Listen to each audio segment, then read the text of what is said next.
বিগত দিনে আমি বাইরাম হাসপাতাল নিয়ে একটা ভিডিও বানাইছিলাম।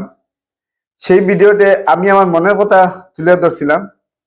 আর আজকে এই ভিডিওতে আমি এই বাড়িগ্রাম এলাকার বিশিষ্ট একজন নাগরিকের কথা না হয়ে পারিয়েন না, কিতালে পারিয়েন না, বাস্তব যেটা সেটাই আমি তুলে ধরার চেষ্টা করি। এই দিনের মিটিং হল ভরা মানুষ, লোকাল মানুষ আসিলা বাড়িগ্রামের। এর মধ্যে একজনই মানুষ, যার নাম হইল অরুণচন্দ্র ধর, আমার জেঠু।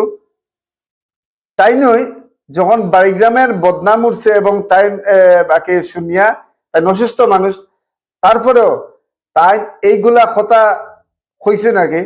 যাই হোক, আমি কথাটা আপনারা শুনাইলে তাই কি কি প্রশ্ন করছেন, তাই মনে আঘাত লাগছে গতিকে তাই এইগুলা কথা প্রশ্ন করছেন যে গভর্নর কমিটির কথা, এবং বাড়িগ্রামের মনে দুঃখ লাগছে তাই না, বাড়িগ্রামের একজন লোকাল মানুষ হইয়া।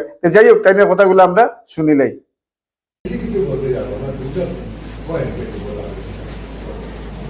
এটা আসলে আমার একটু ইয়ে লেগেছে, আমার শরীরে লেগেছে সবখানে।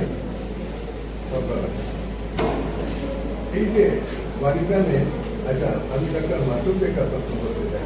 আপনার হসপিটালে কি কোনো ওয়ার্নিং বলি আছে? আছে? আচ্ছা, আপনার উদ্যোগে আমার এই মানে মানে চিকিৎসাটা যে মানে যে অসুবিধা ফেস করছে, এটা দিবেন এবার এই কিছুটা গভর্নিং বলি কি একটা আমি যখন ঘটনাটা ঘটেছিল আমি নিয়ে সমস্যাকে এনে এবং কমিটির একজন মেম্বারকে এনে আমি ঘটনাটা বিস্তারিত বলেছিলাম। তারপরে আমরা বিকেলে একটা লোকাল পুলিশ আসছে, বিকেলে একটা আমরা কমপ্লেন দিয়েছিলাম। তো পুলিশ ইনকোয়ারি করে তারপর ফাঁকে আমাদেরকে জানাবো বলবো, তারপর জানাই আমরা একটু কমিউনিকেট করেছি, ওকে নিয়ে আমি গিয়েছিলাম সেখানে যে আপনার কি কমিউনিকেশন করতে পারছি একটা ব্যবস্থা নিয়ে before taking your complaint before মানে তুমি পুলিশ, আপনি লোকের যে শিক্ষাটা ছেলে আছে নিশ্চয়ই আমাদের সিনিয়র মেম্বার ওদের বলে আমি এটা বাচ্চাকে আমার সম্মানের আঘাত পেয়েছি যে বাইরে থেকে মেয়েরা এসেছে, ওদের আমি কিন্তু সবাইকে যখন রাস্তাঘাটে ভাই বলে মা বলে সম্বোধন করে কিংবা কেমন আছে। আর এই সব জায়গা থেকে যে বলা যে একটু নিজেকে আমি সিকিওর যে আমার চৌক আমাদের আমি আমার এরিয়ার একটা বদনাম বলে ধরে নিচ্ছি।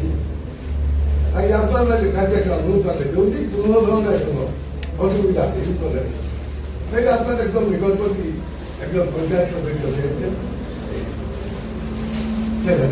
ছেলেটাকে ঠিক একটা অ্যাঙ্গলটা দিলেন যে তোমার এরিয়ার থেকে আমরা এই অসুবিধা ফেস করছি, তুমি দেখো চেষ্টা করো। আপনি কিন্তু মনে মনে কিন্তু কষ্ট নিলেন আচ্ছা আপনার বাড়িতে আমি কোনো দিন এমন কোনো অপ্রীতিকর ঘটনা ঘটেনি যেটা বাড়ির সম্মানকে নষ্ট করে এই বলে আছে।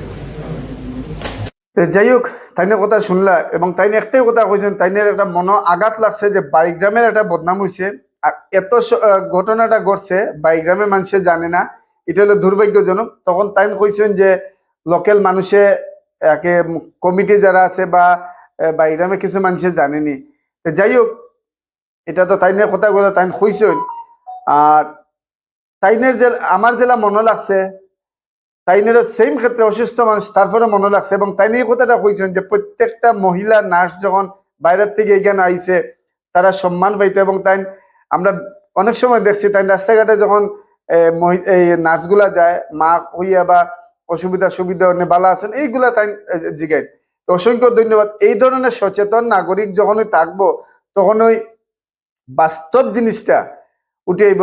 এই হলের ভিতরে আমি খোয়ার মূল উদ্দেশ্য লেখেও খারাপ পাই না, যে আমি যেটা বাস্তব আছে ওটাই আমি তুলিয়া তুলিয়া। এই হলের মধ্যে সিয়ার অনেক মানুষ আপনারা নিশ্চয়ই দেখছেন, অনেক মানুষ বোয়াত আসিলা। তো হয়তো বা কেউ খালল গাত লাগছে না। যাই হোক, তবে অরুণচন্দ্র ধর তাইনের যেভাবে লাগছে আমি তাহলে তাইনের কথাগুলা তুলে ধরছি। বিগত দিনে আমি কইছিলাম যে আমি পাট করিয়া চেষ্টা করবো যে কিছু কথাগুলা তুলে ধরো, হয়তো আমি বাস্তব যেটা আছে এটা তুলে ধরো, হয়তো বা কেউ খারাপ পাইবা বালা পাইবা, আমার এটা আয় যায় না, কেতার লেগে আয় যায় না, বাস্তব যেটা আছে আমি এটাই। তাই যদি এই হলের মধ্যে তাকিয়ে যদি তাই নিয়ে একজনের প্রতিবাদ করতে পারছেন, ভুল হোক শুদ্ধ হোক, তাই নিয়ে জিনিসটা জানবার অধিকার আছে, আমার সেম ক্ষেত্রে জানবার অধিকার। কিন্তু অনেক মানুষ আছেন, এত সব ঘটনা হইছে খালি পূজার সময়, তারপরে অমুক যাই হোক, আমি এইগুলা কথা কইয়েন না। বাস্তব যেটা আছে, বাড়িগ্রামের উপরে বদনাম যখন উঠছে, এই ধরনের যদি কিছু মানুষ যখন বাইরে যখন আইবার, নিশ্চয় দুধের দুধ আর ফানির ফানি গুলা ক্লিয়ার হইব আর কি। যাই হোক, আমি আরো আরো তথ্যগত কিছু জিনিস লই আইমু। আর বিশেষ করে আমার যেটু অরুণ চন্দ্র ধরে অসংখ্য ধন্যবাদ আপনারে, যে আপনি বাস্তব যেটা আছে এটা তুলিয়া ধরার লাগে। আর আপনি যে এই হল থেকে আপনি যে আগে প্রশ্ন করছেন তারারে, যে বাড়িগ্রামের একজন সচেতন নাগরিক হিসাবে, আপনি বাড়িগ্রামের সচেতন নাগরিক হিসাবে আপনার জানবার অধিকার আসলো এবং আপনি জানছেন, এটার লেগে ধন্যবাদ আপনারে। আর আমার কথাবার্তার মধ্যে কোনো ভুল ত্রুটি হতে ক্ষমা দৃষ্টিতে নিবা। সবাই সুস্থ তখন, ভালো তখন, এটাই কামনা।